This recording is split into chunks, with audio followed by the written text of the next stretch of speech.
아이, 안 되겠네. 자, 이제 저랑 토론하시죠. 원하는 것은 주거와 일자리 아닙니까? 네. 그러면 100만 원씩 1년에 나눠준다고 해도 한 달에 8만 원밖에는 안 되니까 청년들을 위한 그 주택 마련에 전부 투자를 하는 것이 그것이 더 좋은 방안 아니겠습니까? 안 후보님, 주거도 필요하고 현금 복지도 필요합니다. 집이 있다고 벽지 뜯어서 먹고 살 수는 없죠. 좋은 삶을 위해서는 다양한 기본권을 갖춰야 하는데 그중 하나는 중요하고 하나는 중요하지 않다라고 말씀하시면 안 됩니다. 넉넉한 가정에서 성장하셔서 그런지 지금 청년들 현실을 너무 모르는 것 같습니다. 청년에게 기본소득 필요합니다. 첫째는 시간을 되돌려주기 위해서입니다. 지금 청년들 대출금, 학자금, 월세 이거 내기 위해서 알바 두세 개씩 하고 있습니다. 기본소득이 지급되면 최저임금 기준으로 적어도 한 달에 7일은 일을 줄이고 여유시간을 가질 수 있습니다. 둘째로 청년들이 노동시장에서 적절한 일자리를 고를 수 있는 힘을 가지게 됩니다. 우리 안철수 후보님, 윤석열 후보님은 유복한 가정에서 자라셔서 의사 공부하고 사법시험 10년씩 공부하실 수 있었지만 대부분의 청년들은 돈이 없어서 불안한 일자리를 선택할 수밖에 없습니다. 기본소득이 주어지면 적절한 소득을 보장하고 내가 하고 싶은 일자리를 선택할 힘을 가지게 됩니다. 재원이 굉장히 많이 드는 걸로 저는 계산이 되고 있습니다. 저희들이 계산해 보니까 연간 80에서 400조, 5년간을 하면 400에서 2000조 정도가 됩니다. 엄청난 규모의 돈 아니겠습니까? 안철수 후보님, 저 오준호의 기본소득 정책에 관심 가져주셔서 진심으로 감사합니다. 저 오준호는 월 65만 원 기본소득 지급하자는 계획입니다. 연 380조 원 정도가 들고 5년이면 2000조 가까운 예산 드는 거 맞습니다. 그런데 여기서 한번 여쭤보겠습니다. 지금 우리나라 상위 10%가 하위 50%보다 소득으로는 14배 많은 소득을 올리고 자산은 52배 많습니다. 이러한 불평등, 안 후보님은 어떻게 해결하실 생각입니까? 기본소득은 단지 돈을 나눠주는 것만이 아닙니다. 불평등을 타파하자는 것입니다. 해외의 석학들은 GDP에서 25% 정도는 기본소득으로 분배하라고 합니다. 우리나라 GDP가 2000조쯤 되니까 연간 500조 정도는 기본소득으로 재분배하라는 것이죠. 안 후보님은 불평등, 양극화에는 동의하시면서도 기본소득과 같은 재분배 계획만 나오면 벌벌 떱니다. 이것은 안 후보님이 부자들, 기업가들 입장에만 서 있기 때문입니다. 그리고 저는 재원 계획 다 냈습니다. 기본소득 목적세로 연간 240조를 마련합니다. 기존 소득세제의 비과세, 감면을 축소하고 폐지해서 100조를 마련합니다. 기존 현금 복지를 점진적으로 통합해서 50조를 마련합니다. 여기에 기본소득 그 자체에도 과세를 합니다. 제가 분석해 보니까 기본소득을 지급하면 생산과 소비가 촉진돼서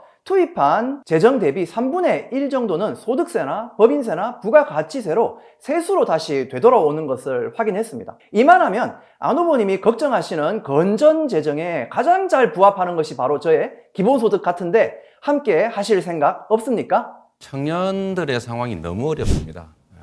정말 지금은 희망을 가지기도 어려워서 결혼도 포기하고 다음 세대는 나보다 더 어려워질 거라고 믿어지니까 출산도 포기하는 아주 심각한 상황입니다. 소득보전 조치가 필요합니다. 아버지 부양하는 2만 원이 없어서 유기치사죄로 처벌받는 청년도 있습니다. 이재명 후보님은 청년에게 연간 100만 원의 기본소득을 지급하자 이렇게 주장하고 계시죠? 그 정도 될 겁니다. 이재명 후보님, 그 정도 액수로는 핸드폰 통신비 정도는 지급할 수 있지만 공정한 기회의 출발선을 만들어줄 수 없습니다. 적어도 청년에게 알바, 일자리 하나 정도 줄일 수 있는 액수는 보장해줘야 합니다. 말이 나온 김에 지금 후보들의 청년 정책 좀 비판하려고 합니다. 우리 후보들은 청년들이 마치 대한민국에 놀러온 외국인 관광객 취급을 하고 있습니다. 대한민국에서 청년기 보내고 다른 데로 가는 것 아닙니다. 이 나라에서 중년, 노년까지 살아야 합니다. 그런데 노후의 삶이 불안할 것 같으니까 지금 청년들이 불안해서 연끌하고 부동산, 주식, 투자에 매달릴 수밖에 없는 겁니다. 그렇다면 해답은 평생에 걸쳐 삶을 보장하는 든든한 복지국가를 만드는 것이죠. 이런 대담한 체제 전환을 시도할 생각은 하지 않고 청년들에게 이거 해줄게 저거 해줄게 하는 시혜적인 태도에서 벗어나야 합니다. 기본소득은 우리가 모두 함께 가지고 있는 이 공동재산에 대한 권리입니다. 모두의 몫을 모두에게 나누자는 겁니다. 그래서 저는 충분한 기본소득 지급 약속합니다. 윤석열 후보님, 아까 공약 예산이 총 250조라고 하셨죠? 뭐 그렇습니다. 본인 공약인데도 제대로 모르시는 겁니까? 아니면 거짓말 하시는 겁니까? 제가 윤 후보님 공약 다 모아서 우리 유권자 여러분을 위해서 팩트 체크해 봤습니다. 5년간 370조가 듭니다. 이 최소한입니다. 소상공인 손실 보상에 50조 들고요. 임대료 나눔제에도 50조 들어갑니다. 병사 월급 200만 원으로 인상하는 것도 35조가 들어갑니다. 여기에 GTX 확대에도 88조가 들어갑니다. 아이언돔, 조기 배치 같은 공약은 지금은 추계조차 불가능합니다. 이걸 다 기존 예산을 구조조정해서 만든다고요? 방법이 뭡니까? 건진법사가 알려준 묘책이라도 있습니까? 예산에서 한 절반 정도가 이제 법정 예산이고 또 재량 예산 중에서도 일부 경직선 예산이 있습니다만은 그 남은 예산은 어떠한 정권이든지 간에 자기들이 중요하다고 우선순위를 두는 데 위주로 쓰게 돼 있기 때문에 그 지출 구조 조정을 얼마든지 할 수 있고요. 또 이 경제 그 성장에 따라서 많은 규제 완화라든가 기업에 대한 그 성장 지원을 통해서 자연 세수 증가가 일어나고 있습니다. 그렇게 해서 그걸 합치면은 1년에 한 50억 정도의 선거 공약과 관련된 50조 정도의 예산을 쓰는 거는 뭐 어느 정부에서나 크게 무리가 없이 가능했습니다. 네. 거짓말 마십시오. 재량 예산 300조 가운데 최대로 30조씩 쓴다고 해도 윤 후보 공약 이행하려면 1년에 70조 원을 끌어와야 합니다. 어떻게 마련하실 겁니까? 국세의 자연 증가분 말씀하셨는데 2017년에서 2020년까지 4년간 증가한 세수가 30조입니다. 윤 후보 공약대로 하려면 성장률을 연평균 7%, 8% 만들어야 합니다. 이건 불가능합니다. 5년간 60조에서 70조가량 세수 감소가 일어날 겁니다. 거기에 더해 재정 준칙도 만든다고 했습니다. 국채 발행도 규제하겠다는 겁니다. 저는 윤 후보님 공약은 거짓 공약 아니면 거덜날 공약이라고 봅니다. 심상정 후보님께 질문 드리겠습니다. 저는 이번 추경에서 전국민 재난지원금을 지급해야 한다고 생각하는데 심상정 후보님은 어떤 입장이십니까? 저는 코로나 시기 초반에 전국민 재난지원금 주자고 했습니다. 왜? 그때는 피해가 특정되질 않았어요. 그리고 우리 국민 모두가 새로운 상황에서 충격을 받고 또 다들 필요했기 때문에 그런 위로금조에 재난지원금을 주자고 했어요. 위로금조라는 말씀 대단히 유감입니다. 코로나 위기가 확산됐을 때 전 국민이 피해를 입었습니다. 방역에 적극적으로 협조했습니다. 그러한 국민들에 대한 당연한 보상이었습니다. 위로금이라는 말은 전 국민 재난지원금에 대한 심상정 후보님의 인식을 보여주는 것 같아서 실망스럽습니다.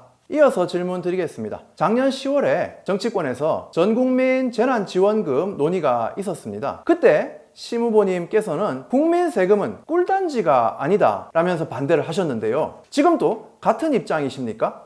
저는 재난지원금 주는 거 반대하지 않습니다. 근데 중요한 건 뭐냐면은 아까 말씀드린 것처럼 소상공인들이 손해배상을 받아야 될 그 권리는 주고 그 다음에 더 주든지 말든지 논의를 해야 되는데 소상공인 손실 보상할 걸 가지고 자기들이 뭐 재난지원금을 준다 뭐 몇만 원씩 준다 이거는 저는 그건 월권이라고 생각해요. 그 소상공인의 피해 보상은 그들의 권리인데 그걸 주고 나서 그 다음에 이야기를 해야지 그걸 가지고 자꾸만 내 정책 마케팅에 쓰는 것은 저는 안 된다고 봅니다. 결국 그건 기재부 논리입니다. 기재부는 재원이 한정되어 있다면서 전 국민은 안 되고 자영업자만 주자, 국민을 주더라도 보편은 안 되고 선별해서만 주자 계속 이렇게 주장해 왔습니다. 그러한 기재부 논리에 정치권까지 덩달아 따라간 결과가 뭡니까? 다른 나라에 비해 턱없이 적은 코로나 대응 재정 지출이었습니다. GDP 대비 일본은 45%, 독일은 43%의 재정을 코로나에 대응해서 지출했습니다. 그런데 한국은 고작 16%밖에 지출하지 않았습니다. 코로나 2년 동안 정치권은 기재부의 저항에 꼼짝 못했습니다. 그리고 기재부 논리를 앵무새처럼 반복하는 정치인들이 이 상황을 악화시켰습니다. 거기에 심상정 후보도 끼어있다니 참으로 유감입니다. 기재부 논리를 그대로 따르면서 진보정당 자처하는 것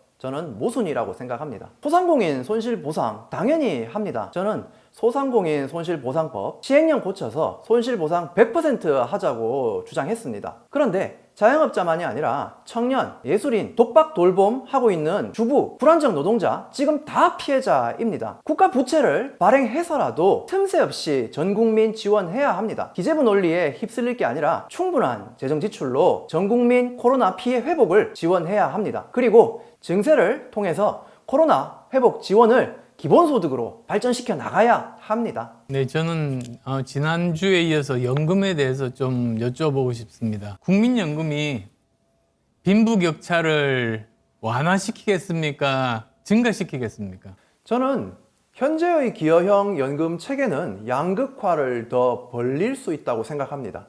그런데 국민연금 자체가 국민들에게 훨씬 많은 혜택을 돌려주는 그런 제도다 보니까 국민연금이 지금 상태로 시행이 된다면 오히려 더 형편이 나은 분들이 더 많은 혜택을 누리고 형편이 어려운 분들이 혜택을 못 누리는 것이죠.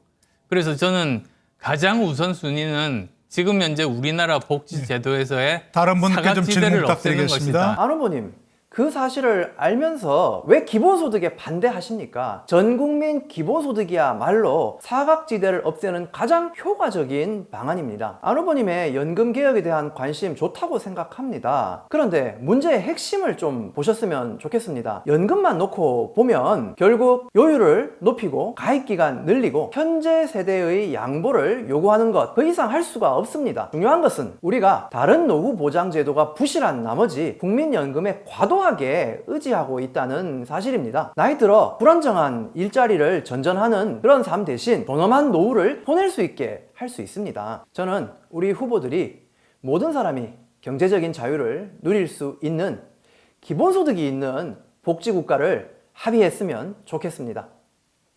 말 나온 김에 심상정 후보께도 한 말씀 드리겠습니다. 안철수 후보가 연금개혁 말씀하시니까 심상정 후보도 진보의 금기 깨기 언급하면서 연금개혁을 주장하셨습니다.